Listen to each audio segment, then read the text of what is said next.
So this is being hailed, Peter, as a Brexit dividend, joining this trans partnership here. Is it, and why is it? It is, and the reason it is, we couldn't possibly have joined if we were part of the European Union, because they controlled our trade policy and they are not even seeking to join.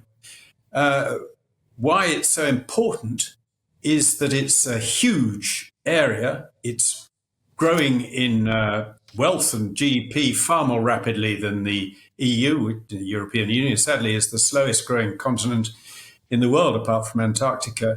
So, and it opens new horizons for us. And it tends to be economies with whom we are complementary. We produce very high-tech manufactured goods and lots of services. And that's what these countries in Asia and around the Pacific most need, and we can provide. And it will open new horizons to our exporters who tend to look closer to home and to more traditional markets.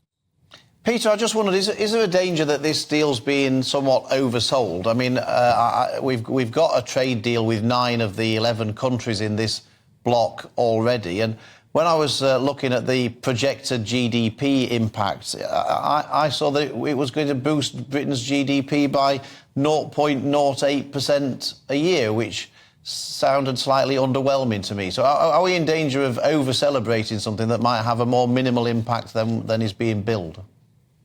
Well, I'm comparing it with alternative trade groups.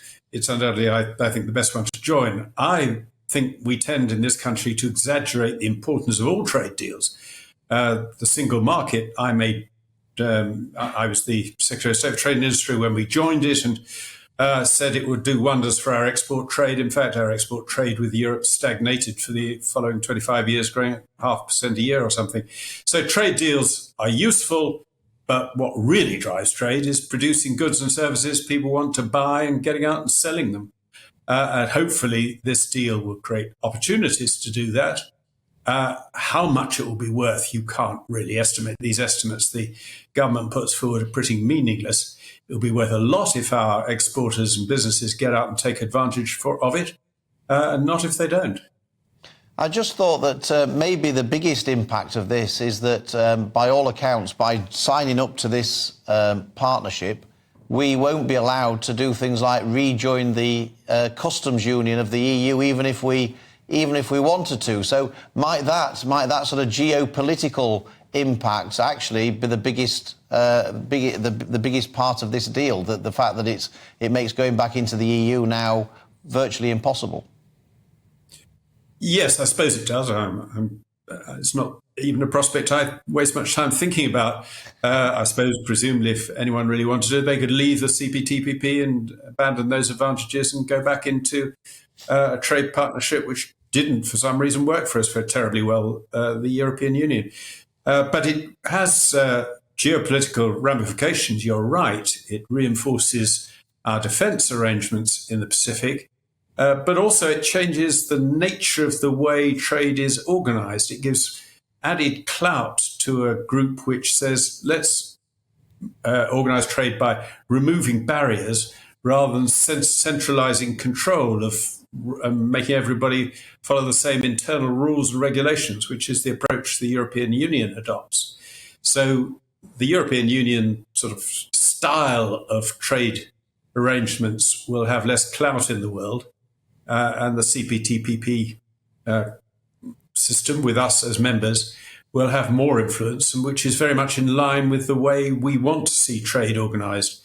We want to be free to set our own laws domestically and remove barriers to our trading internationally. And that's the philosophy of the CPTPP. The only weak point of it is those appalling initials, which I rarely get right. Now, Peter, finally, as a former Secretary of State who covered the pensions brief, I'm looking front page news today that you could retire early if you did not go to university. So we might have a 2-tier system here for manual workers, one for those who went to university, something else. Is that workable? Probably not in that direct form, but it's worth thinking more about this. I wrote a pamphlet back in 2011 saying the present system is very unfair because people pay the same amount into pension schemes to top up their pension but typically manual workers who've been, if you've been working on a pneumatic drill for 30 years, sadly, your life expectancy when you retire at 67 is much lower than someone who's had a soft life like me. So, but they pay the same amount into the pension scheme to live less long. So one wants somehow to relate the amount people pay into their pensions to their life expectancy, so that if they happen to be in a group with a shorter life expectancy, they don't pay as much and don't subsidise the rich and the healthy. And that can be done just by relating pension contributions to income as a sort of proxy for these things. I wouldn't relate it to whether people have gone to university or not. But I suppose that's another way of achieving much the same effect. Lord Lilley, thank you very much indeed for joining us this morning. We really appreciate it.